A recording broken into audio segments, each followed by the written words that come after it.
state. Is he is describing in such a complicated state. So just to start, ने मजसी ने परत मातृभूमिला सागरा प्राण तळमळला. Pretty simple. सागर को वो बोल रहे हैं कि मुझे मेरे मातृभूमि को वापस ले चलो, क्योंकि मेरा प्राण जो है, तळमळला मतलब अंदर से मुझे बहुत पेन हो रहा है, मतलब बहुत विषाद हो रहा है, पेन हो रहा है. तो स्टार्ट विथ भूमातेच्या चरणतला तुझं धुता मी नित्य पाहिला होता. मैंने तुमको रोज ही मेरे भूमाता के चरण को धोते हुए देखा है. मज बदलासी अन्य देशी चल जाऊं सृष्टीची विविधता पाहूं. तुमने मुझे कहा कि चलो किसी अन्य देश में घूम के आते हैं, सृष्टि की विविधता को देख के आते हैं. तई जननी हृद विरह शंकितही झाले, परी तुवा वचन तिचे दिदले, मार्गज्ञ स्वयमीच पृष्ठीवाहीन त्वरितया परत आणीन. तो वो बोलते हैं कि तुमने ये बोला, फिर भी मेरी जननी भारत माता, उसका हृदय में शंका आ गई कि क्या सचमुच में तुम सच बोल रहे हो. लेकिन तुमने उसको वचन दे दिया कि मार्गज्ञ मतलब गाइड, स्वयमीच पृष्ठीवाहीन मतलब गाइड बनकर मैं खुद तुमको अपनी पीठ पर बैठा के वापस लेके आऊंगा. त्वरितया परत आणीन, इमीडिएटली मैं तुमको वापस लेके आऊंगा. विश्वसलो या तव वचनी मी, जगद अनुभव योगे बनुनी मी, तव अधिक शक्त उद्धरणी मी, येईन त्वरे कथुन सोडिले तिजला. विश्वसलो या तव वचनी मी, तुम्हारे इस वचन को वचन पर मैंने विश्वास रख दिया. जग का अनुभव लेने के योग्य बनकर मैं तुम्हारी अधिक शक्त उद्धरणी मतलब तुम्हारे साथ उद्धार मेरा करने के लिए, कि जग का अनुभव लेकर के मैं अपना उद्धार करूंगा. यही न त्वरे, और तुम मेरा उद्धार करोगे, मतलब दोनों है ये. कथुन सोडिले तिजला, तुमने उसको बता दिया, मतलब अपनी मेरी माता को, कि मैं लेके आ जाऊंगा तुमको. और फिर सागरा प्राण तळमळला. फिर वो जाते हैं अलग अलग उदाहरण देने के लिए, रूपक जिसको बोलते हैं कि शुक पंजरीवा हरिण शिरावा पाशी, ही फसगत झाली तैशी. शुक मतलब तोता, जिसको पैरट बोलेंगे. पंजरीवा हरिण शिरावा पाशी, तो शुक मतलब तोते को पकड़ने के लिए जो शिकारी है, जो इसे जाल लगाता है, और उस जाल में तोते को दिखता है कि यहाँ पे बहुत सारा खाना रखा हुआ है, लेकिन वो खाना नहीं होता. वो जब वो वहां पे बैठ जाता है, उसके पैर उस जाल में फंस जाते हैं. या हरिण शिरावा पाशी, तो हिरण मतलब हिरण, और शिरावा पाशी मतलब वही कि हिरण को पकड़ने के लिए भी ऐसे पास में वो हिरण चला गया, खाना है मिलने के लिए, और उसके ऊपर किसी ने जाल डाल दिया. ही फसगत झाली तैशी, तो तुमने मुझे ऐसे ही फंसा दिया. भू विरह कसा सतत साहू या पुढ़ती, दश दिशा तमोमय होती. विरह मतलब जुदाई, उर्दू शब्द है, मुझे हिंदी नहीं पता कैसे बोलेंगे. भू विरह, भू मतलब भूमाता, भारत माता का विरह में इसके आगे कैसे सहूंगा. दश दिशा, दशों की दशों दिशा, तमोमय मतलब अंधेरा छा गया है, मैं मुझे कुछ दिख नहीं रहा. गुण सुमनेमी वेचेलिया भावे, गुण सुमनेमी वेचेले भावे की तिने सुगंधा घ्यावे.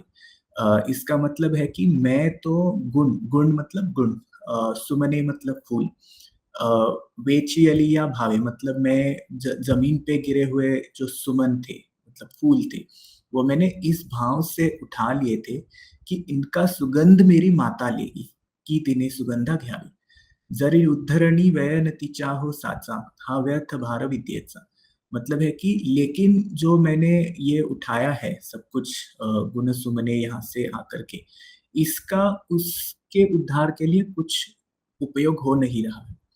तो हा व्यर्थ भार विद्येचा, तो विद्या जो मैंने यहाँ पे अर्जित की है, ये व्यर्थ है. इसका इसका कोई अर्थ नहीं है. ये भार बन करके मेरे ऊपर बैठ गई है, इसका मैं इस्तेमाल नहीं कर सकता मेरी माता के उद्धार के लिए. फिर वो बोलते हैं ती आम्र वृक्ष वत्सल तारे, नव कुसुमयुता त्या सुलतारे, तो बाल गुलाब ही आता रे, फुल बाग मला हाय पारखा झाला. तो इसके दो तीन अर्थ है. आम्र वृक्ष वत्सल तारे, तो आम्र का वृक्ष के बारे में बता रहे हैं, बट शायद से यह आम्र वृक्ष वो अपने बड़े भाई के बारे में बोल रहे हैं. कि उनकी जो वत्सलता है वो मुझे बहुत याद आ रही है। नव कुसुमयुतात्या सुलतारे, तो ये शायद अपनी पत्नी के बारे में बता रहे हैं कि वो उसकी मुझे याद आ रही है। तो बाल गुलाब ही आता रहे, ये शायद उनके छोटे भाई के बारे में है कि वो छोटा था, उसकी भी मुझे याद आ रही है। फुल बागमला, तो पूरा का पूरा बाग बगीचा है, हाय पारखा जाला, मतलब ये अब मुझसे दूर चला गया और सागरा प्राण तळमळला। फिर है नभी नक्षत्रे, ये लाइन पर्सनली मुझे ये वाला सबसे पसंद आता है। नभी नक्षत्रे बहुत एक परि प्यारा, आई थिंक सिंपल है, बहुत सारे नक्षत्र है नभों में, लेकिन मज भरत भूमीचा तारा, मुझे भरत भूमि का ही तारा लेकिन पसंद है। प्रासाद इथे भव्य परी मज भारी, आईची झोपड़ी प्यारी। प्रासाद मतलब महल, राजमहल। तो इंग्लैंड में बहुत बड़े-बड़े प्रासाद थे, बड़े-बड़े घर थे। तो वो उनको दिख रहे हैं, लेकिन वो बोलते हैं कि नहीं, लेकिन मुझे मेरी माँ की जो छोटी-सी झोपड़ी है, वही पसंद आ रही है। तिज वीण नको राज्य मज प्रिय साचा, उसके बिना मुझे राज्य नहीं चाहिए, मुझे राज्य सुख नहीं चाहिए, मुझे कोई सत्ता नहीं चाहिए। वनवास तिचा जरी वनीचा, तो उसके उसके वन में मुझे वनवास भी मिले तो भी मुझे वो अच्छा लगेगा, मुझे राज सुख नहीं चाहिए। भुलविणे व्यर्थ है आता रे, बहु जिमलग गमते चित्तारे, तुझ सरित पतेजी सरितारे। तो ये सब भूल, तुम मुझे जो कर रहे हो, मतलब भूल, मराठी शब्द भूल का मतलब होता है कि तुम मुझे टाइप ऑफ हिप्नोटाइज करने की कोशिश कर रहे हो, ये सब दिखा के कि इतने बड़े बड़े प्रासाद है, राजमहल है, वो व्यर्थ है, मैं उससे भूलने वाला हूँ नहीं। बहु जिबलग गमते चित्तारे, बहुत सारे जिबलग मतलब दोस्त है मेरे यहाँ पे, लेकिन फिर भी मुझे बहुत सारे मुझे दोस्त बनाना चाहते हैं। जिबलग गमते का मतलब है कि जो ब्रिटिश थे उन्होंने भी देखा कि सावरकर कितने इंटेलिजेंट है, या कितने ही वॉज वेरी तेजस्वी भी था, मतलब उनका एक ओवरऑल प्रेजेंस ही। तो everyone wanted to make him friend, everyone wanted to get him on their side so that कि उसका हम यूज कर सके अपने लिए। तुझ सरित पते जी सरितारे, और फिर वो बोलते हैं कि सरित पते मतलब सागर को बोलते हैं कि तुम्हारे लिए नदी जो है, जैसे तुमको आकर के मिलती है, तो उसका विरह का तुम याद करो, अगर नदी तुम्हें नहीं मिलेगी तो तुमको कैसे लगेगा। उस विरह की मैं तुमको शपथ देता हूँ, कि तुमको मैं उसकी कसम देता हूँ कि वो याद करो, तुमको जब नदी आकर के नहीं मिलती तो कितना तुमको बुरा लगता है, वैसा ही बुरा मुझे लग रहा है, सागरा प्राण तळमळला। और फिर अंत में आकर के, या फेन मिशे हससी निर्दया कैसा, का वचन भंगिसी ऐसा, तो यहाँ पे अब वो क्रोधित हो गए हैं।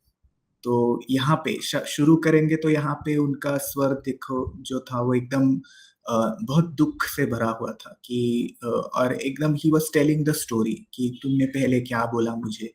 फिर यहाँ पर आकर के एकदम दुख से बोल रहे हैं कि अरे रे, मतलब विक्टिम जैसा कि ये कैसे मुझे तुमने फंसा दिया है। फिर यहाँ पर उनको फिर से याद आ रहा है कि नहीं नहीं नहीं, जैसे भी हो लेकिन मुझे मेरी माँ ही पसंद आ रही है। और यहाँ पर अब वो क्रोधित हो गए कि वो सागर को बोल रहे हैं कि या फेन विषय हससी निर्दया कैसा। फेन मतलब जो फोम, जब समुद्र की लहरें जब आती है तो उसके साथ जो फोम आता है उसको फेन बोलेंगे मराठी में। मिशे मतलब मूछे। तो ये फेन मिशे हससी निर्दया कैसा, मतलब बड़ी बड़ी ये मूछे लेकर के मेरे सामने ऐसे आकर के कैसे निर्दयी होकर के हंस रहे हो तुम। क्या क्यों मेरा वचन को भंग कर दिया, क्यों तुमने मेरे वचन को भंग कर दिया। त्वस्त्वा मित्वा सांप्रतजी मिरविति, तो इसका मतलब है कि तुम ये जहां पर जो मुझे डर दिखा रहे हो, या अपना जो बड़प्पन दिखा रहे हो कि देखो देखो मैं तुमको कहाँ लेकर के आ गया, क्या कर दिया तुम, मैं तो बड़ा छोटा हूँ, तुम बहुत बड़े हो। तो भियुनी का आंग्ल भूमि थे, तो अब उस टाइम पे मतलब ही वाज सेइंग कि तुम जो बड़ा बड़ापन दिखा रहे थे कि मैं तुमको लेकर के आऊंगा वापस, मैं तुमको ये करूंगा, मैं तुमको वो करूंगा, अब भी मुझे जो डरा रहे हो, तो आंग्ल भूमि को डर गए तुम। तो वो बोलते हैं आंग्ल भूमि मतलब इंग्लैंड, इंग्लैंड को तुम डर गए। और मुझे बोलते हो कि मनमातेला अबला म्हणून फसविश, मतलब मेरी जो माता है उसको तुम अबला बोलते हो, और वो अबला है इसलिए उसको तुम अभी अभी के लिए वो अबला है इसलिए उसको तुम फंसा रहे हो ऐसे। मजहबी बात सुनाते देशी, मतलब है कि मुझे मुझे ऐसे झूठे वादे दे करके यहाँ पर फंसा दिए हो। फिर बोलते हैं तरी आंग्ल भूमि भय भीतारे, तो मतलब है कि मैं यहाँ पर आंग्ल भूमि ही भयभीत होने की बारी आने वाली है, ना कि मेरी माता। अबला न माझी ही माता रे, मेरी माता भी कोई अबला नहीं। कथिन अगस्ती सा आता है, तो अगस्त्य ऋषि को मैं ये जाकर के बता दूंगा, तुम्हारी कंप्लेंट कर दूंगा। जो आचमनी एक क्षणी तुझे पहला, मतलब एक आचमन में उसने तुमको पी लिया। तो तुमको क्या लगता है, बेसिकली ही सेइंग, सागर को वो बोल रहे हैं कि तुम जो आंग्ल भूमि को डर रहे हो, कि उसके सामने तुम बोल रहे हो कि नहीं नहीं उसके सामने जो तुमको डर लग रहा है वो और मेरे माता के सामने नहीं लग रहा है, क्योंकि तुम बोलते हो मेरी माता तो एकदम अबला है, और ये आंग्ल भूमि मतलब बड़ी बड़ी पावरफुल है, भयभीत करती है दूसरों को और तुमको। वो मेरी ही माता के जो संतान अगस्त्य ऋषि है, उन्होंने तो तुमको एक क्षण में पी लिया। तो तुम मुझे क्या अपना रौब दिखा रहे हो? मैं फिर से उनको जाके बता दूंगा कि आ जाओ और तुमको पी जाओ। और उसके बाद फिर से सागरा प्राण तड़मड़। तो ये गाना भी एकदम ही हिट है, मतलब महाराष्ट्र में ऑलमोस्ट एवरी डे या एवरी अल्टरनेट डे रेडियो पे बजता है रोज सुबह। तो ये है, तो इसमें अ, एक एक चीज अगर आप कभी नोटिस करोगे सावरकर के किसी भी वाङ्मय में, भले वो मराठी हो या इंग्लिश, मराठी स्पेशली, कि पूरे के पूरे वाङ्मय में एक भी परभाषीय शब्द नहीं होता है। तो यहाँ पे जैसे बहुत सारे जगह पे देर इज ह्यूज चांस कि कोई उर्दू शब्द आए या कोई फारसी शब्द आए जो अभी के लिए दे आर मराठी, बिकॉज वो मतलब वो रूढ़ हो गए मराठी में अब वो शब्द जैसे। लेकिन उनका उनका ऐसा बहुत ही मानना था कि मैं एक भी बाहर का शब्द यूज नहीं करूंगा। तो ये है उनका में। तो ये मेरी मतलब मेरी क्या पूरे ही महाराष्ट्र में I think most famous poem है, या महाराष्ट्र के बाहर भी यही मोस्ट फेमस पोयम है। सो या दैट्स इट।